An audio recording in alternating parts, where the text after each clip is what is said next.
I think majority of the world has it twisted.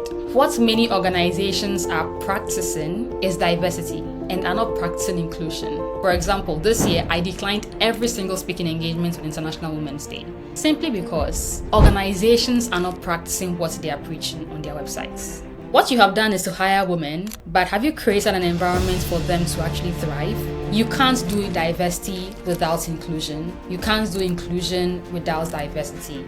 There is a reason why you are being passed on promotion. It's not because you are not good at your work. It's simply because you are doing the work that is not visible. You need to learn to be visible. You have to just pick one day, close your eyes, and say that thing you have been afraid to say. This has worked for me in so many ways. People are not telling you the things you need to hear about networking. You always have a question. I hope that the person who needs to hear these messages actually gets to hear them. Hi, Kweyakie. Thanks for joining me on today's episode of the podcast. Hi, Esther. Thanks for having me. I am happy to be here. So let's do this. You're welcome. Yep. One of the things I love about your journey is how you don't just advocate for diversity and inclusion. I know you're a diversity and inclusion advocate. So you don't just do that with words, but you actually build, spaces where women and girls feel empowered, where they feel seen.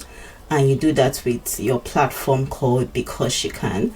So before we dive into your personal story, I'd really like to hear from you. When you think about diversity and inclusion, what does it really mean to you beyond what companies write on their mission statement and all those buzzwords that we hear outside? But what does diversity and inclusion mean to you?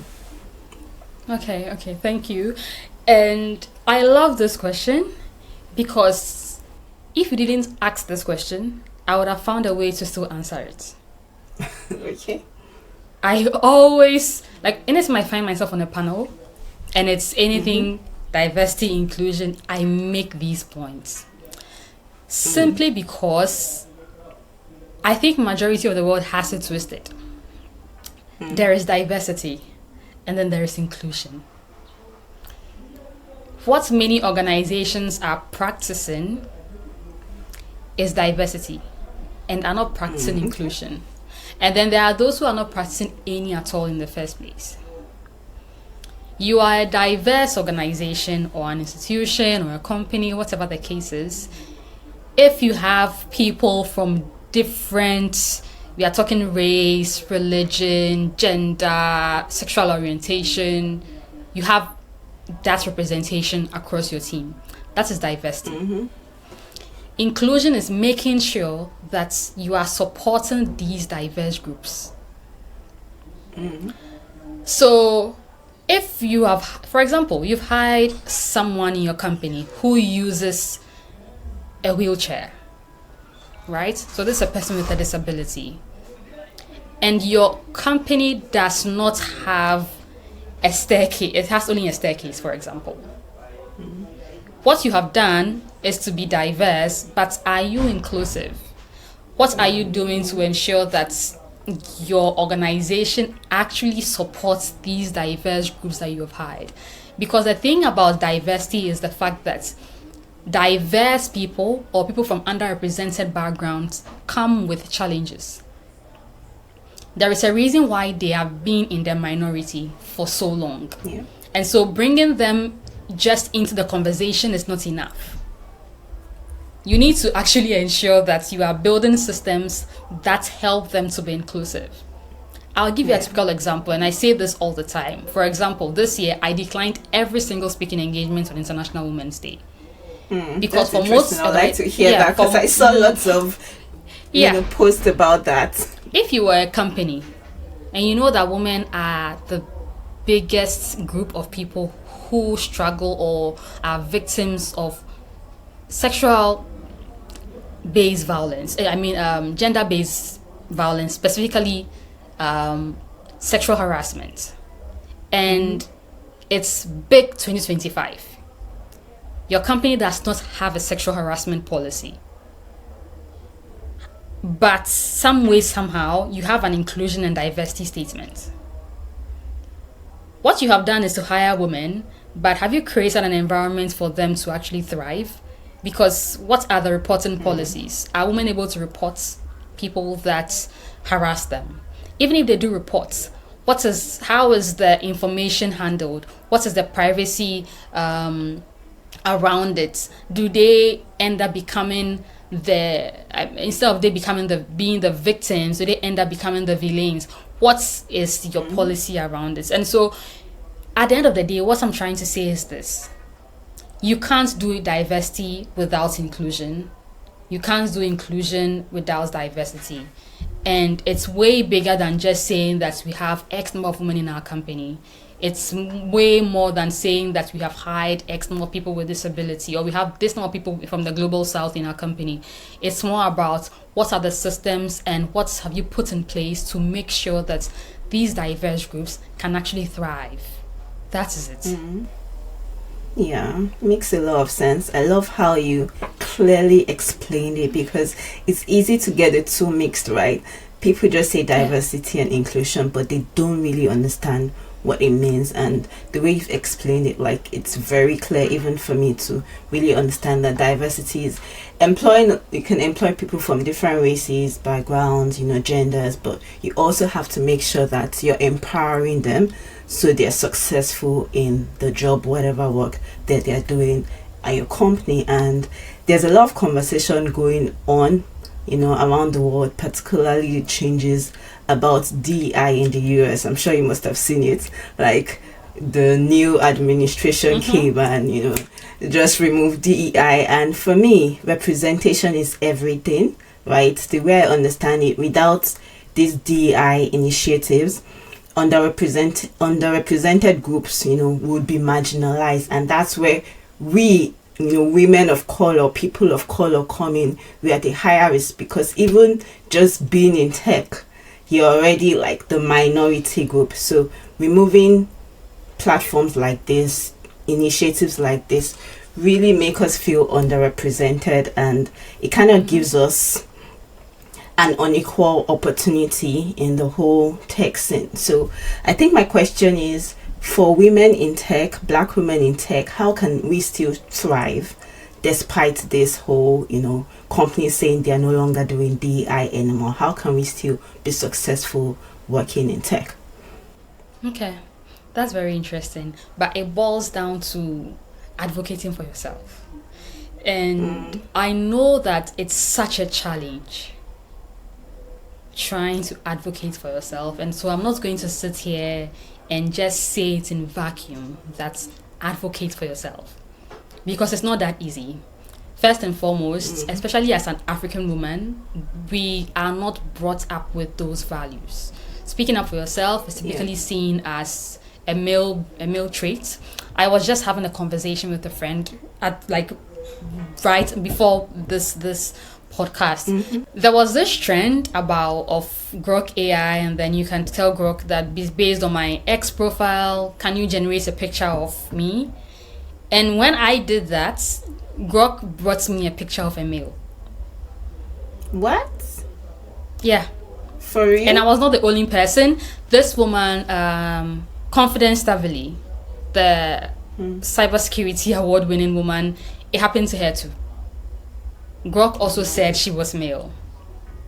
And I began to ask very important questions. I'm also a very big advocate for, bias and fairness in AI and machine learning, because at the end of the day, what it does is that it takes the biases that already exist within our society and embed it in these algorithms. So, like I was saying, women are not associated with being outspoken, being vocal. If you take someone like me, if you take someone like Confidence Stavely, what cuts across is being vocal, advocating for ourselves, putting ourselves out there, communicating our impacts, talking the talk, walking the walk. And that is equal to AI. That's a man, not a woman. So we need to understand first and foremost that you are limited. There is that. You just can't wake up today and then you are already doing that. So I will come to what you can do for yourself, but what can we do for ourselves? We recently had a case with one of our mentees here, right at Because She Can, where she was in a company and the company had told her that she wanted to be an automation engineer. The company didn't put her in a role, I think sales, or I'm not too sure what exact department that was. I've forgotten, but she didn't want that. This is one of the best software engineers. She was on the team for building our website. She's really good, and she wanted to be with automations department, but they told her point blank, we are protecting you. And she tried so hard to advocate for herself. Like she said, oh, it's not. They were like, no, we can't do that for you, right? And she was not the only girl. And so she came to myself and then my co-founder, and she didn't even come to us directly. That's the interesting part. We were on a Twitter space, and she asked the question implicitly. But the way the question was put, we knew that this was about her. So we had to quickly hop on a call with her and understand what the situation was and tell her that this is the email you are supposed to send. So she sends the email, reviewed it, and then she, like about 2 or 3 times going back and forth. And then now she's with the automations department after so many months. Wow. So and it was just because she's female. Yeah, that's just it. They claim they are protecting her. And if you're a forward-thinking organization, then there's a problem with you, because why do you have a department where you think that the men who are in the department are not going to make it a safe environment for the women who are going to be there, and so you need to protect them instead of checking the men instead? Because all the snide remarks, sexual harassment, are things you can actually check. You don't need to take the easy way out by not bringing women into the department. So I want to say that we as quote-unquote big sisters have a role to play to begin with. Because not every woman can advocate for herself. Because this girl needed that push. She would have stayed in that department and, probably at some point just give up on software engineering altogether. Then it comes to you. Advocating for yourself comes in so many forms. It's can be as simple as letting someone know that I am not picking up the pieces. Yeah. There is this. I made this point in one of my videos recently, and I was talking about the fact that I was talking to girls in school, not even those who are working.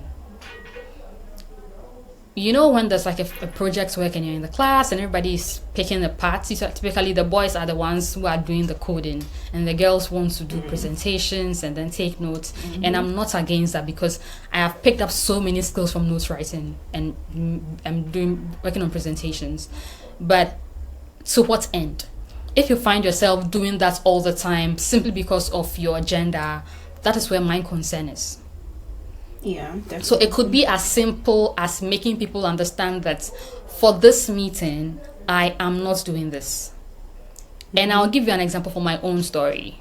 I have worked in corporates. My first corporate job, and someone was brought from another department to join me in the department. And because I was the only one in that role at the time, we'll probably come to that to have another conversation later on this, but I was the only one in that role and in that particular department. My boss who had over 13 years experience had left the role, and management saw no need to bring someone in there because I was writing great reports. And so because I was the only one, they brought a colleague who was on the same level as me from another department. And so this person didn't have experience doing what I was doing, but they also had an IT background. So our first ever meeting with the entire department, which is the audit department, because I was at the IT audit function, I was asked to take the notes, and I had to tell my line manager point blank that I'm not doing it. Because if anyone should be taking notes, it's the person who just joined the department, because they have a lot to learn. I can't do that. This is the person who needs to learn, and so why is that the case? It was awkward for 2 minutes, but at the end of the day, he had to do it. Sometimes you have to just speak up for yourself. Yeah, speak up.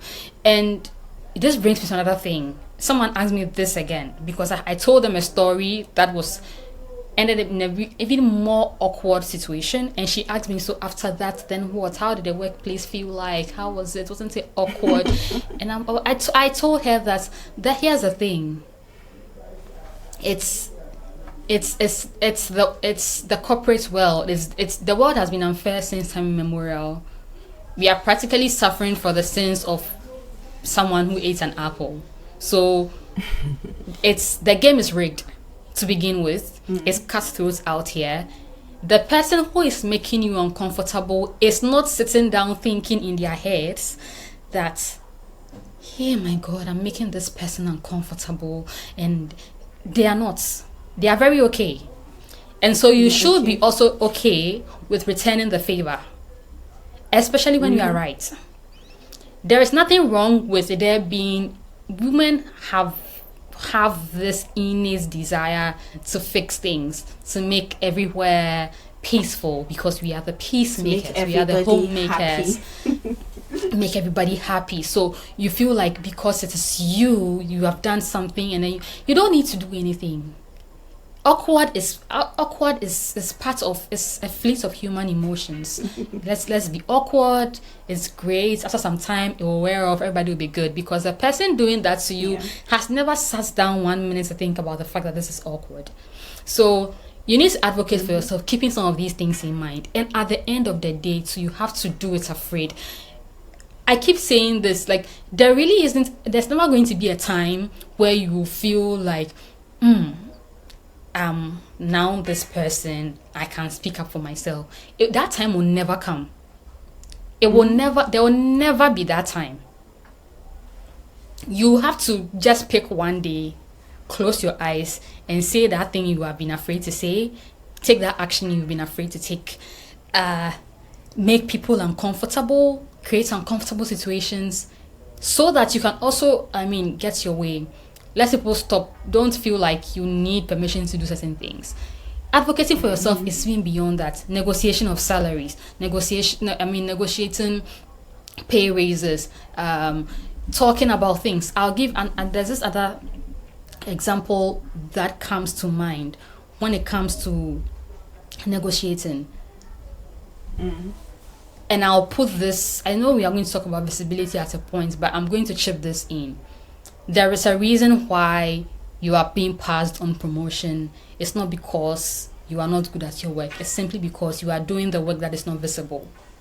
Because when you were asked at the department level that who would like to take on this project, your colleague who was male raised up his hand and said, I would like to take charge. And here's what management sees. Management only sees results. Management doesn't understand code. Management doesn't understand that you pushed, you merged to any branch, or they don't know what that is. Unless you have a technical manager, that's just for you. It's not visible out there. Yeah, even those who have an idea don't know. But if your colleague says that I'm going to lead the implementation of this feature, and they successfully lead that implementation of the feature, and that feature reduce company or reduce customer service turnaround time from 3 minutes to 1 minute. Maybe they built a chatbot, and then now because of that, customers are getting faster response times. That is what management. So in the next meeting, he will sit down and be like, I led charge on implementing this chatbot, and because of that, I have saved the company X amount of money. I have been able to those are the numbers that management understands. The people that make the decisions for who should be promoted, that's the language they understand. You saved us X money. You were able to get customer retention to this level. So do visible work. Sometimes it will make you selfish, but it is what it is. And I feel people don't tell people these things. That's why I like being on podcasts. People don't say it out because it sounds some way, but I'm okay with being some way. That's why I accepted to be here. I'm very okay with being some way. But you will need to make some hard decisions. If there's not it's great to volunteer for things, but when you're volunteering for things, to think about it in a way that how does this propel my career forward? Yeah. Quick pause from the episode, because if you've been job hunting and feeling stuck, I need you to hear this. Hired is my 3-day career accelerator that I designed for folks like you, those that are tired of applying, hearing nothing back, and want a step-by-step guide on how to land their dream tech job. Inside Hired, I don't just talk about how to fix your resume based on generic advice. I actually walk you step by step on how to craft an ATS and keyworded optimized resume that attracts recruiters. And that's not all. I also teach you how to turn your LinkedIn profile into a direct job invite magnet. I'll also show you how to craft a job search plan that saves you time and gets you results. People like Bukola join Hired, follow the steps, and has this to say: Hired is the most step-by-step plan I've come across. I finally know what to do every single day. Now Bukola is on her way to land her dream role, and you could be the next. If you're tired of guessing and want a real strategy that works, then visit thefreelancehq.com/hired or check the description box below for a link to save your seat. Let's get you hired. Now back to the episode. Awesome. So I have an interesting, still speaking in line with advocating for yourself. I think at my previous job, that was something I also learned, how to advocate for myself, because interestingly, I was the only woman, and not just the only woman, I was the only person of color at the company. So it was a very interesting spot that I found myself. And this happened, I think we were supposed to go for an event, right, for a conference, and earlier on, my manager had already said, okay, Esther, you're one of the people that will be going for this event. And I was happy, like, preparing. That was some months out. And like 2 months after, when the event was like a lot closer, somehow he just posted in the channel, okay, these are the names of people going for the event, and my name was missing. And at that point, I felt slighted because there was no communication prior. I just saw that my name was dropped, and there were two things I could do there. I could either keep quiet and just move on, and everybody just overlooks it and it's okay, or I could have spoken for myself. And it was interesting because it was still something I was learning, but I'm so glad that I spoke for myself. Like, immediately I just commented on the message, and I was like, oh, okay, like last time we spoke, I remember that my name was here. Like, how did we come to this decision? How did my name get skipped? And it was like, oh, it's not a final decision, blah blah blah blah blah blah. But my point is that it's important to advocate for yourself, because you're at work and it's corporate work. It's not about making friends. Even if friendship will come out, that's not like the priority. The priority is to do your work and be your own biggest advocate. And I was really glad I did that, even though I didn't eventually go for the conference. For me, I think it just marked like something in the ground that, okay, Esther is not the kind of person that you will just overlook and she'll be quiet. So for me, it's important that as women of color, I know it's not easy. It's easy to just shrink and you just be like, okay, if they like, whatever happens, like, I will just do my work. And like you said also, it's important to do visible work.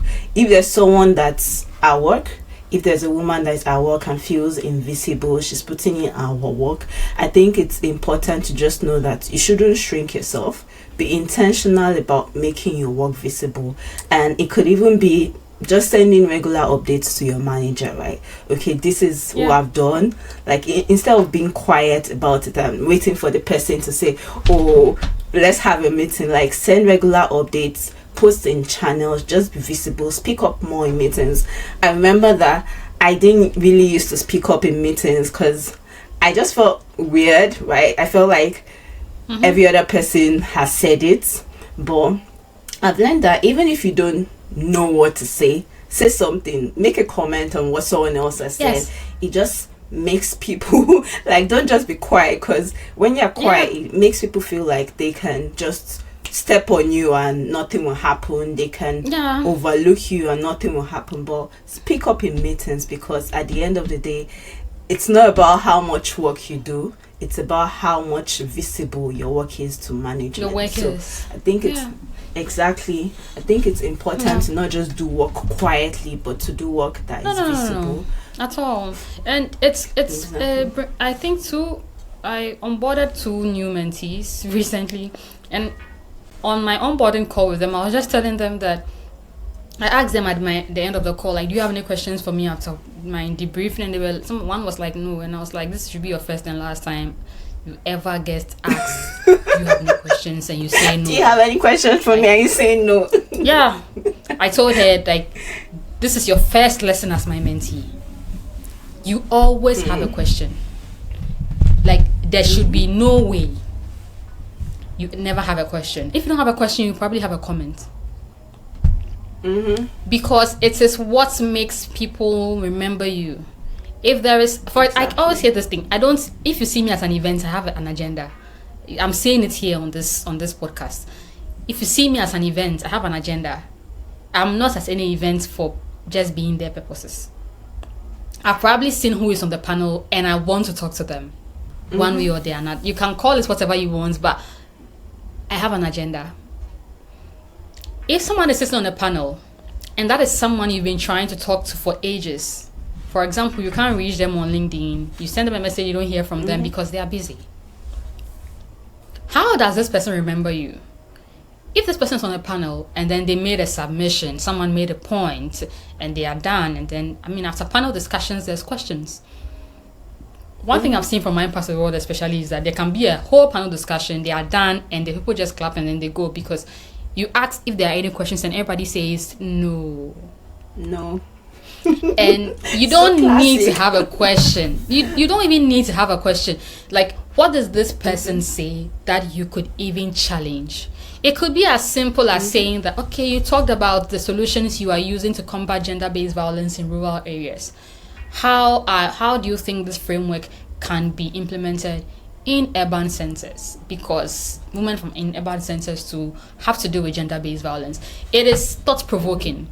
There is no way this person will forget about you. So it doesn't have to always be a question. Sometimes it could even be a rebuttal. It could be a challenge. But you have to have something to say. Like, I always say this, and people think it's a joke, but it's true. You have to have something to say. You don't need to be a talkative to do that. You should have something to say. If that person doesn't remember you, someone in the audience heard you speak. And this has worked for me in so many ways. Like, I can't begin to tell you how this has worked for me, but it has. I always have something to say. There will never be a situation where there is nothing to say. It will never happen. So yeah, not having anything to say, it just leaves you feeling like there's no value you can add, and it's important to always know that you're a valuable person. So whether it's even what resonated with you when the person was talking, just re-emphasizing it and sharing your own experience as well. Yeah, I think it's important for us to do that as women of color. And this brings me to, talking about global opportunities and not just thinking locally. Even if you're in Africa or you're a woman of color, you're a black woman, it's important to position ourselves for global opportunities. So for women in tech, what's the first step that they can take to properly position themselves for remote opportunities, even if they are just starting out? Yeah, thank you. This is quite interesting because I've been very vocal, especially on my Instagram recently, about going global, because it's a question I get like all the time. I think people always assume you need to have some kind of connections and contacts, and it goes beyond that, right? And this is very layered, but I will try my best to break it down and shorten this as much as I can. But first and foremost, I know we hear it, people tell you to network, and it's cliche, but it's my first point, which is networking strategically. And when I say networking, I think we could have a whole podcast session on networking, but I'm just going to say this: people are not telling you the things you need to hear about networking. They are not. Because if they were telling you the truth, you will not ask those questions all the time. People are not telling you what you really need to hear.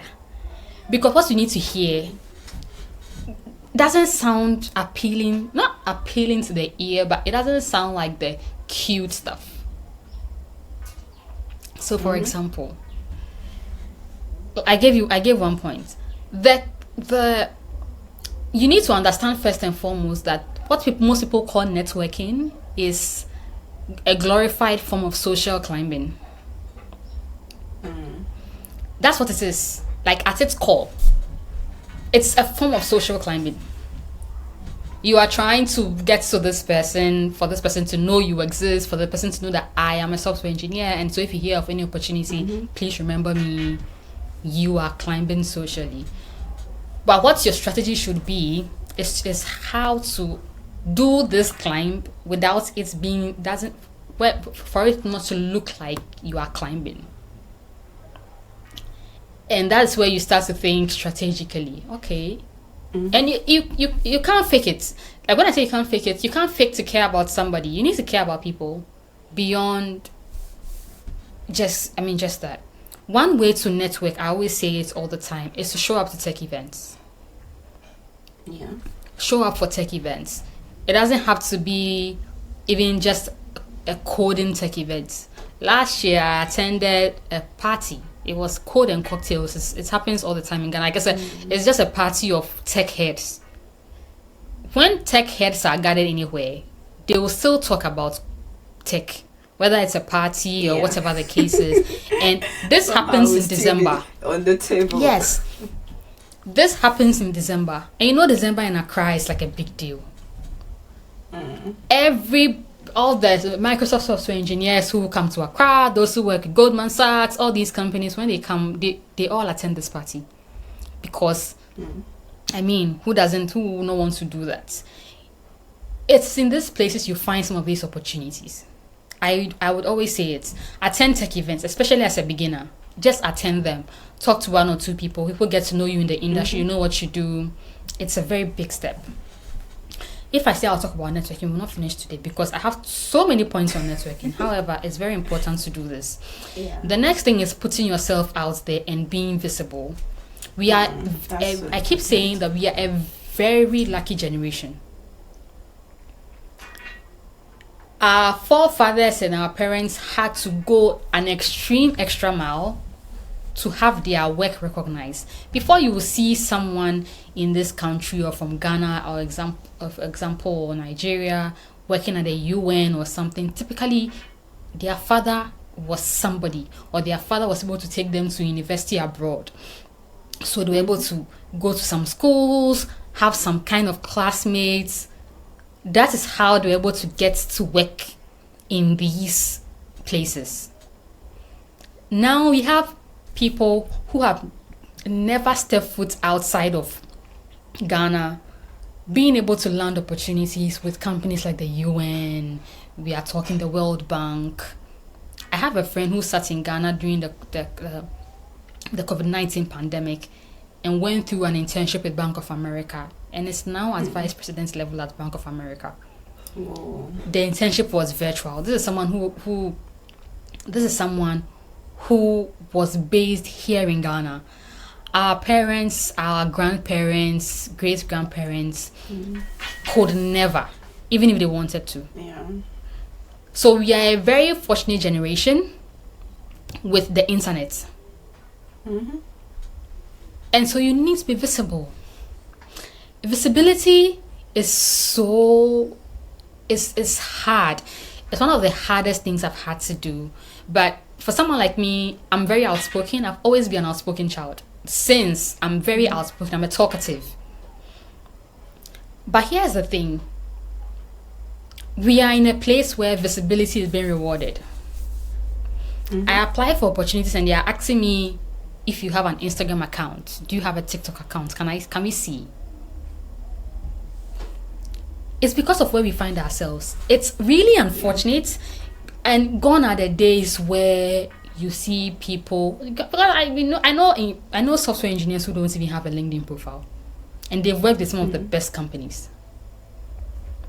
Those times are shifting. People are still doing it, but the times are also shifting. That was like then when internet wasn't such a big deal. Wasn't a thing. But right now, visibility is paying. Nobody knows your work exists if you are not visible or known for it. I decided this year that I was going to speak out more about Because She Can. And I was there, and then I was reached, there was this opportunity I've been eyeing for a while. I haven't even applied yet.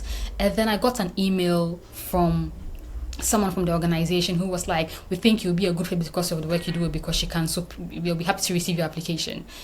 You know how much of a big deal it is for an organization to reach out to you to tell you that we would want you to actually apply to this opportunity. Like, that's your foot already in the door. Simply because you chose to be visible. Because if no one knows about my work with Because She Can, I'll just be slaving away. And people with half your talent, half your skill, half the grit you have, are going to get all these opportunities simply because they chose to put themselves out there. So we all don't need to become content creators, but at the end of the day, you need to choose a form of visibility that works for you. When I began my career, I was writing tech articles because I learned by teaching. And so when I learn a new concept, and I'm like, from all the resources I've seen online, I don't think they are very beginner friendly. And so I want to write an article on this concept, but it breaks down in a way that beginners can understand. So that was like my thing. So I remember I had this article that I wrote on data leakage in machine learning, because every resource I found seemed like it was like a research paper. And I understood it, but I felt like if a beginner picks this concept or this topic up, they won't understand it. And so that was my way of being visible at the time. At the time, I was not creating videos on Instagram. I hadn't started a TikTok. I just started TikTok and Instagram last year, taking it very seriously. That was my form of visibility. My co-founder did the same, writing tech articles. I have a friend who documented her learning journey on Twitter. She transitioned from civil engineering to software engineering. I think within a very not too long a time, she landed her first role. And she's been working remotely since. It's been years. Very successful girl. Simply because her work was visible. I understand the whole, you feel cringe. Even today, I posted, and at the beginning, because I posted very early in the morning, or before 6, my post was up. And I was feeling like, oh my God, it's not getting much traction. And I was beginning to feel embarrassed. Like, it's like you are showing up to the public, but nobody's really minding. Public isn't showing up for you. Literally. Yeah. And I was like, even me as a person, with all the things I've done, I felt this way. So if you're a beginner, you're going to feel worse. Yesterday I saw a post that was like, if your content doesn't make you cringe, you are not doing it. You're not doing it well. And I was like, oh my God, thank you. Because I have videos I can't rewatch. Not because the videos are bad, but they make me cringe, because I'm like, oh my God, this is cringe. Like, but you need to do it. It's everything in this world is cringe until it pays off. Then it becomes cool, because I'm sure the first content creator, people thought the person was crazy. Some years ago, if someone finds you filming in public, they will look at you weirdly. Like, but now it's people have kind of adapted to seeing people filming. I'm like, people are like, okay, maybe the person is a content creator. That's how life is. I'm sure the first person who wanted to be in a plane was also crazy. Until now, we even have people can bath in the air. It's all cringe until it becomes cool.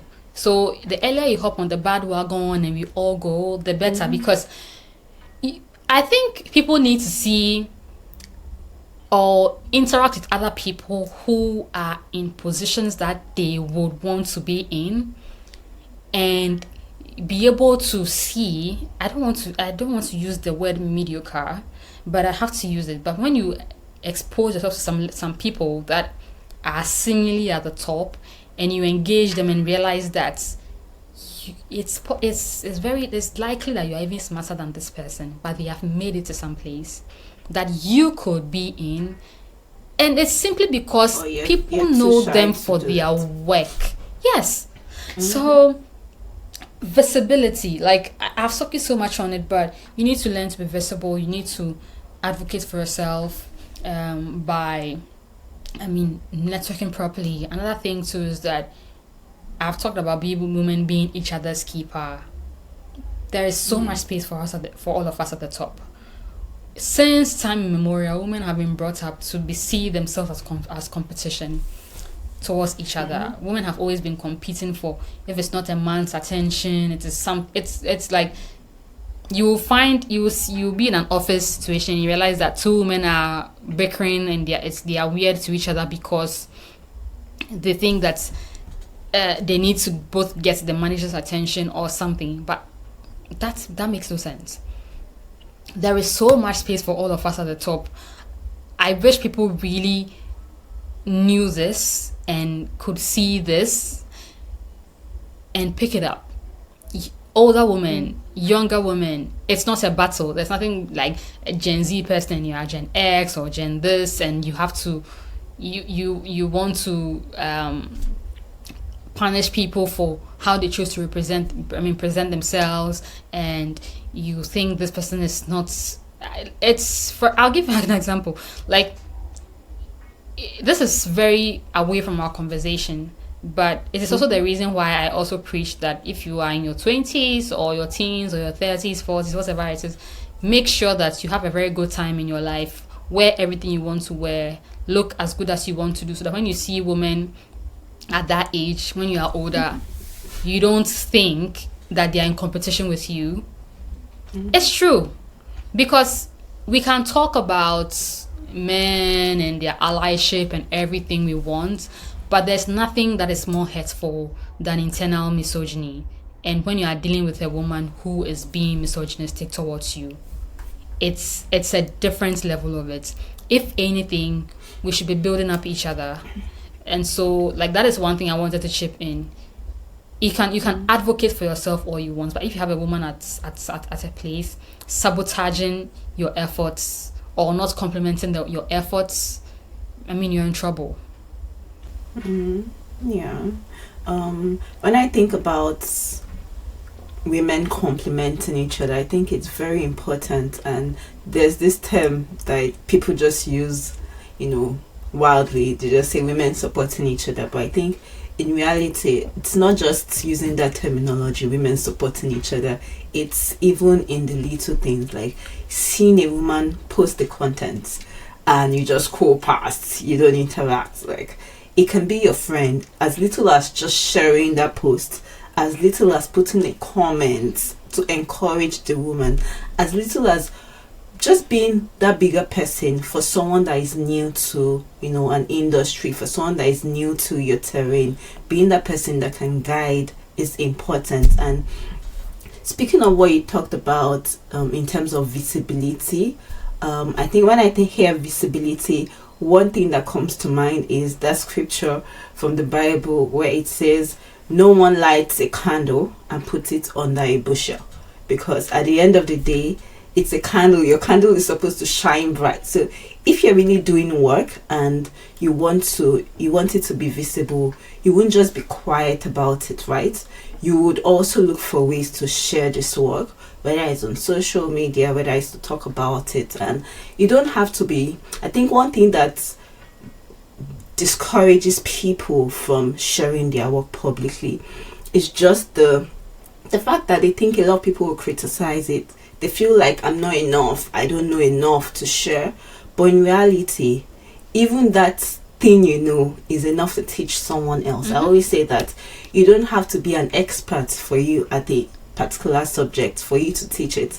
You may just be one step ahead of the other person that is at step 0. The fact that you're on step 1 means that knowledge that you have, someone else is in need of that knowledge. So just start sharing, and it's okay. Like you said, you cringe. I have videos that I've posted, and 2-3 years I'm like, gosh, Esther, why are you talking like this? Why are you talking so slowly? Like, why are you just acting certain things that I do with my body? But the whole point, everyone goes through that phase. You always, there's no one that starts and is all perfect. You have to go through that phase. Even the opera, I'm sure when you look at opera's videos in the past, you realize that it's not how it is now. You just have to start at a point, and little by little it will become part of you, get and you better also at it. get more opportunities from doing that. Exactly. Yeah. So and I speaking of, okay, you want to add something? Go ahead. Yeah, I just wanted to say that another thing with global opportunities, going global, is that people need to understand that behind every yes that you see, or every I'm happy to announce that you see, there's like thousands, hundreds, so many no's behind that yes that you are seeing on someone posting on social media. If I tell you that I'm happy to announce this, it's also equal to I've gotten 100 no's. You are not ready for global opportunities if you are afraid of rejection. Like, if you're afraid of rejection, and then it's like that bad, you need to fix that first. And the only way to fix that is to actually get rejections. When you see global opportunities, apply. Don't ever sit down and disqualify yourself first before whoever is going to read your application disqualifies you. It is one of the biggest mistakes I have made starting in my career, seeing opportunities and not thinking that I am made for it. Because I'm a very confident person already. So I see things, and because I'm also very much a perfectionist, sometimes I'm like, oh, the kind of essay I would like to write, maybe I don't have the time to do it, but go do it anyway. 2 years ago, when I got into the African German Young Leaders in Business program, I almost didn't apply. I wrote the essay with about 3 weeks roughly. When I finished writing that motivation letter, on the day of I wrote that letter, on the deadline, I was like, okay, I'm going to film the video. So I wanted to use my father's office because there are some books, like he has a very nice bookshelf, and so I wanted to stand in front of the bookshelf and then have that vibe. And that was the day my neighbors chose to be noisy. So there was this noise in the background, and then like someone's pan or plate would just fall down, and it would just make it was just so noisy. And I gave up. I was like, you know what? I don't want to be applying for this thing at all. So I came and I spoke to someone who was like, you used almost 1 month to write an essay, and because of the videos, you want to give up on this. So I came to decide that I'm not going to speak in the video at once. I'll just do it like block by block.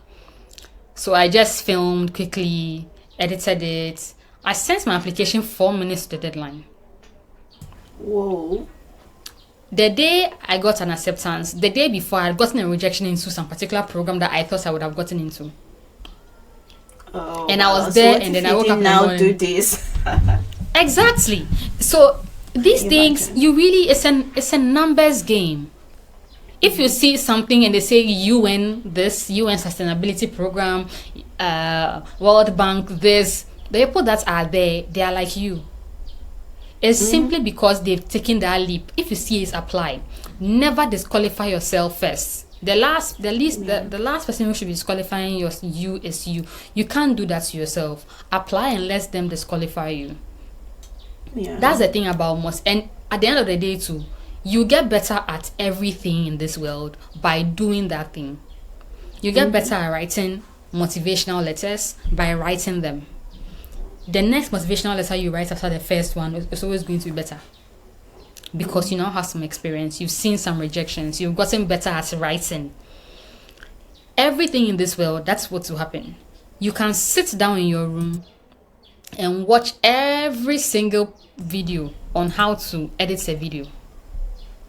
If you don't edit a video, you will never get better at editing a video. You watch no amount of planning, strategizing, learning, it will ever get you ready to do something than doing the thing. So when it comes to global opportunities, apply. Don't disqualify yourself. Network like crazy. Make your work visible. Now we live in a world of digital footprints. Think about it. If someone Googles my name right now, what would they find about me? Is my work that visible? Do you have a footprint of your work out there? If you Google my name right now, you will know immediately that I advocate for women in tech. Every single thing online about me is women in tech. Yeah, that is what I'm about, and that is what you should be gunning for. Exactly my point. So at the end of the day, I mean, these are my points. We could go on and on and on and on, but that's why it's a podcast. Yeah, and some more questions, Kweyakie. I think one of the things that we as women don't do enough is give ourselves grace, because the society already expects a lot from us. Like, our families expect a lot from us. You know, we ourselves, we put a lot of pressure on ourselves. We always want to be excellent, which is not bad, but I feel like we also need to give ourselves grace, because we're doing a lot, and grace is just understanding that, you know, your success is not a straight line. There'll be ups, there'll be downs, and it's okay. So how can women just be more aware about that in a way that they don't hit themselves too much? You know, they don't put too much pressure. As much as they're aspiring to be this great person, you're also thankful and fine with your present. You're also giving yourself grace to become everything that you want to be. Okay. This is interesting, because I think any advice I give on this, I need it myself too. Because if anyone is hard on themselves, it's me. But I also preach against it very much. Yesterday, I had to text my friend and tell her that I was in Sao Paulo recently, in Brazil. So after my conference and speaking, I decided to head to Rio and just have like a few days of, just have a good time.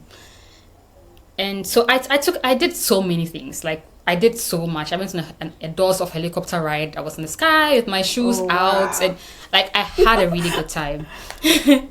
I went, Japan, like, outside Japan, Brazil has like the highest population of Japanese. Outside Japan in Brazil, yeah. And so I tried Japanese Brazilian fusion cuisine. Like, I did so many things. I went to the beach. I went on a cable car. Like, I did so many things. Whoa. And I had been telling my followers that, like, I'll be bringing you real content. But then I realized that when I was done posting the content around the conference I went for in Sao Paulo, I was now struggling to post the content on Rio, because for me, I'm like, it's not my typical educational content. Like, it doesn't flow. I know that brand. Yeah. I always mix it. I've always been there. I'm very unconventional. I'm sure you can tell already, but I'm very unconventional. I don't do things the normal way as a person, and I began social media for that same reason. I didn't want to be fit into a box, so I don't have a niche. I always say this, like, I post about what I want to post, but for some time now, I started becoming very critical about myself, especially around the content creation, because I'm like, what if the people that have followed me because they heard me talk about Audacity? The other video I did was about consistency. They saw all these things, and then all of a sudden I'm just here posting beach pictures, right? Like, and then my best friend had to tell me that, if anything, I'm the one who had let her get inspired. Because if I think inspiration is just me always bringing out educational content or stuff like that, me actually taking time to rest and making my life less about work and more about me is something that she learned from me and she has picked up. And so if I needed that nudge, is for her to, and for her to, she needs me to understand that she finds it inspiring. And it was just the kick I needed, because it made me go and post about my experience customizing Havaianas, in Rio. And I'm like, that makes sense. As women, we can be very critical of ourselves, because that is how we are also generally brought up. When you have a brother, or you live with a brother, you will realize that the way you are brought up is even different from the way he is brought up. There's always a clear difference. Simply because, quote unquote, boys are easier to handle. That's not the conversation for today, but I don't agree with that. But the whole point of this is that it's so easy to be hard on yourself. And I also need to hear this so much, but the present, your being, where you are now, is also part of the story. Yep. There are so many things that I've done, like that has, I would say, has gone unnoticed, unpaid work, that have all come together to get me to be the person that someone can see now, and in their heads, oh, I would like to be like this person. But it's many years and days of unseen work, crying, being sad about rejection. 2 days ago, I got some rejection. I've been so sad and pissed. I was not even sad. I was annoyed at the rejection. That was the emotion I had after getting that rejection. At the end of the day, what I'm trying to put across is that you are whole in this moment. Right now, in this moment, you are whole. A lot of things that you do, you are not going to see the results immediately. I keep saying this, but if you told me that when I started advocating for women 4 years ago, I would be in a space where I'm now advocating for underrepresented groups and not just women globally, it's not that I don't believe in myself, but it didn't cross my mind. Like, in my mind, I could go on and be working for women. I didn't think it would even expand to that level. Like, I knew, okay, I could go global, but maybe still dealing with women.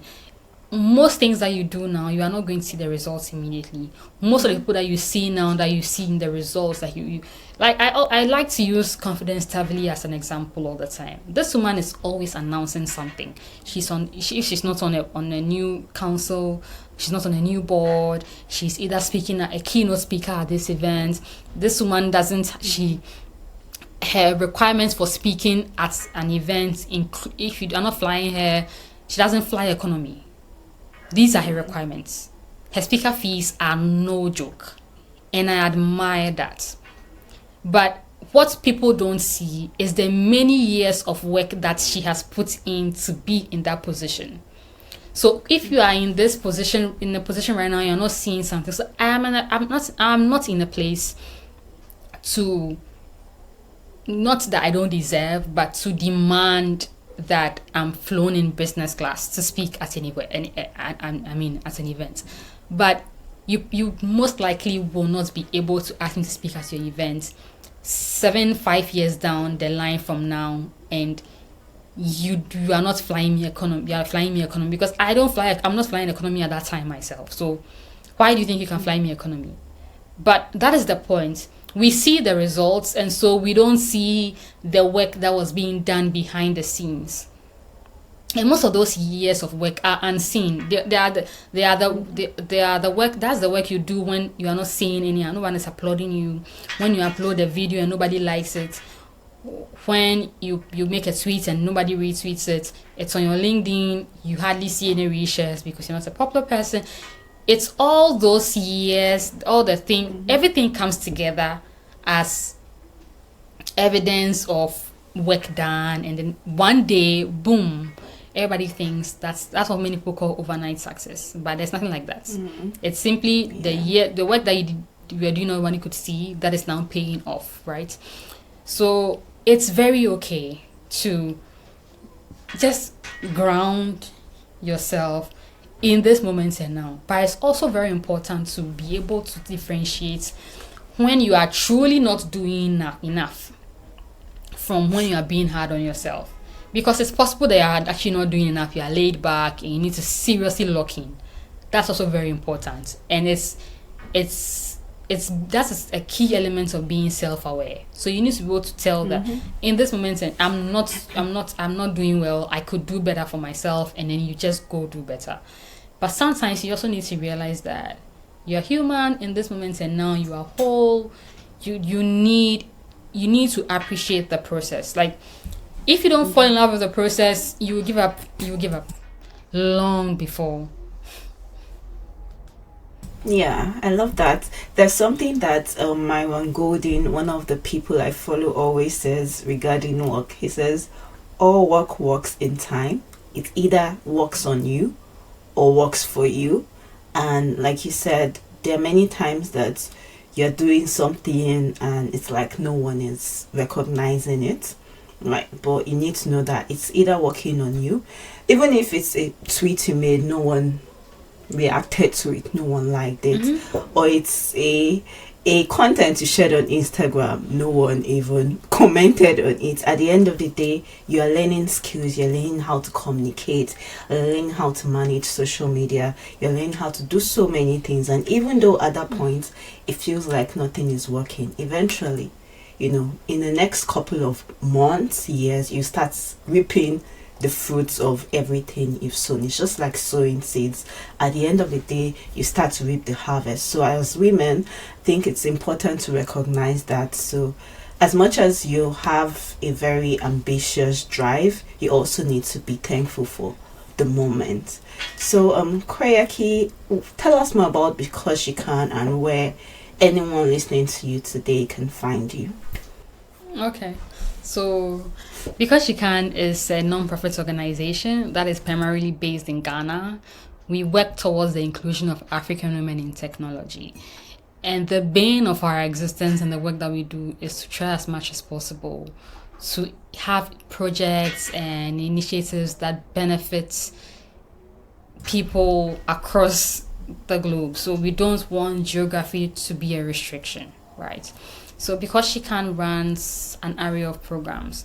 We love grassroots initiatives because there is something about initiatives and projects where we leave out the people that actually need them the most. And that is one of the reasons why I started it Because She Can, because there's so many organizations that I could have decided to volunteer with, and I've done that too. But at some point I wanted to work on projects that don't focus on visibility. I don't know if that makes sense. And I actually hate saying this. I hate saying if that makes sense because it makes people doubt you. And I always advise against it, but I need to say it in this context. Simply because I could easily run a training program and say I've trained 1,000 girls in tech, or I've taught 1,000 girls how to code. I wanted a freedom to run an organization that doesn't focus on the numbers and focuses on the impact on individual lives. So for example, like this girl I gave you an example of, who is a past mentee of ours, the kind of help we gave her is very specialized. That is not the kind of help you are going to get from registering for a boot camp.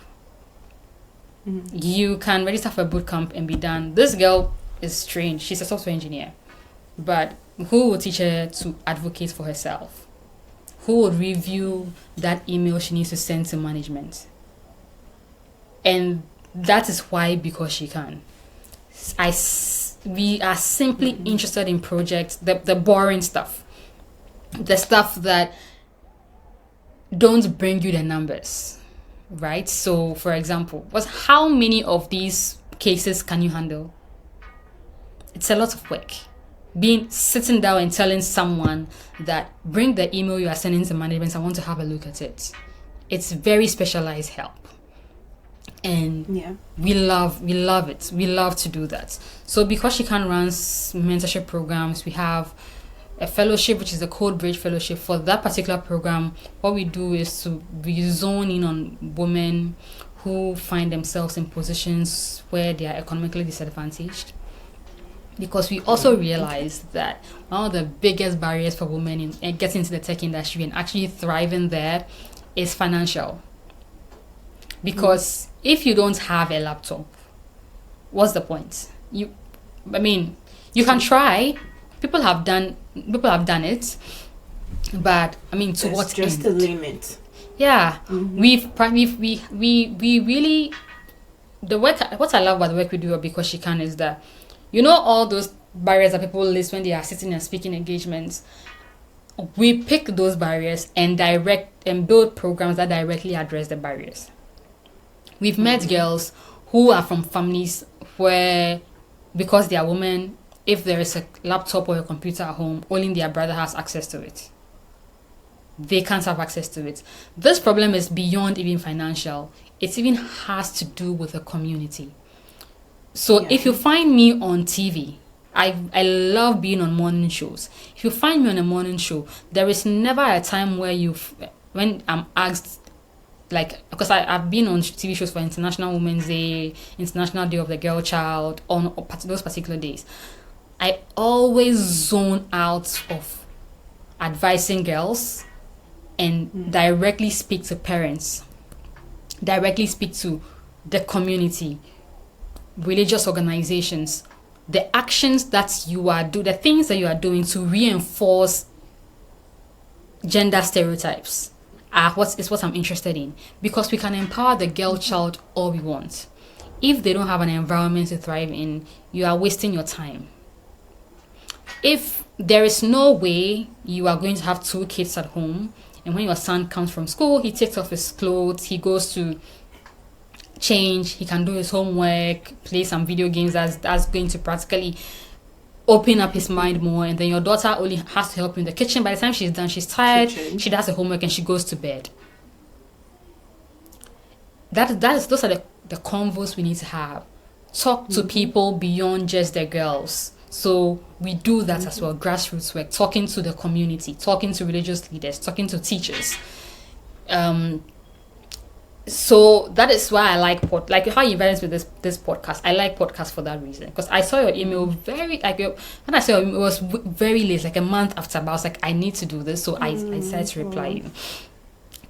So because She Can is here for that purpose. We've many girls have laptops today because of our work. These girls have gone on to be able to graduate school.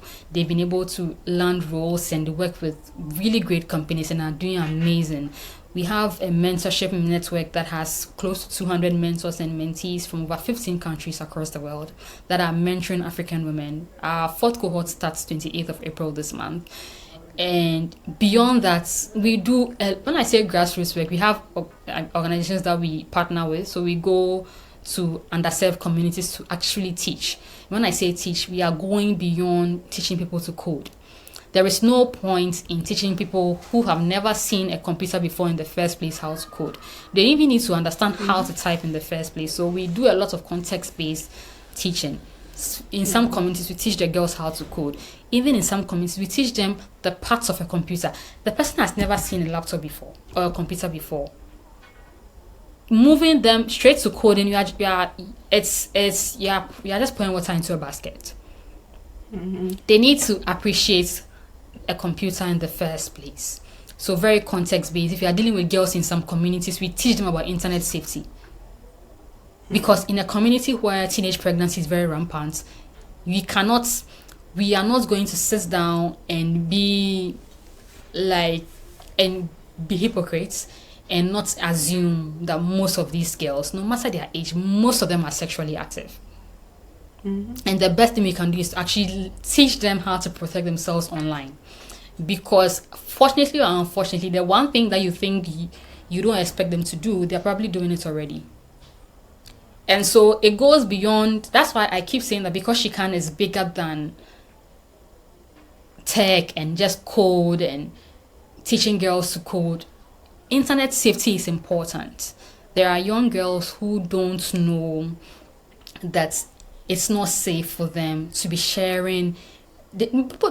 Even in Ghana, nudes and all, they are crimes. Most of these girls don't know. You need to teach them these things, and it's unfortunate, but some of them they don't have mothers to tell them. Even if they have mothers to tell them, their mothers can't, because the mothers can't imagine that my daughter could be doing this, but it's possible. If you have a 16-year-old daughter, the probability that there is who has a phone, the probability that there is someone on the internet, an older person trying to get her to feel like she is special, send me some explicit photos of you, is high. Children on the internet are in danger, unfortunately. And so it goes beyond code. Because I'm very big on our internet safety class. It's very important to me because they are on the internet anyways. We need to figure out a way to protect them. So that is the work that we do at Because She Can. Our work is very intentional and very intersectional. For every barrier you can think of, we think of a solution that directly addresses the barrier. instead of like band-aid solutions of let's just teach X number of girls how to code, let's just do this. We don't do that. Wow, Kweyakie, thank you so much. Thank you for everything that you do in the community. Thank you for shining your light and just being a pathway for other women and other underrepresented people to follow. Thank you for everything that you do. Thank you too for having me, and I mean I hope that this goes up as soon as possible, and the people that need to hear it.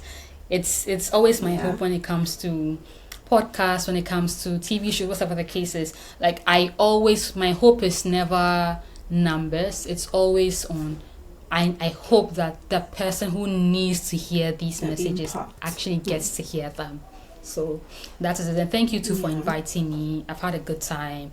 I also like what you're doing, because stories need to be told and people need to hear them. It's absolutely important. And so I really admire people that have taken on storytelling as part of everything that they have to do. So I mean, well done too. Thank you so much. And for everyone that joined today's episode, if you're a woman or just a person of color, I'm sure that this episode would have inspired you that you don't have to wait for permission. You can thrive and just be everything that you want to be. Until next time, I'll see you in another episode. Bye.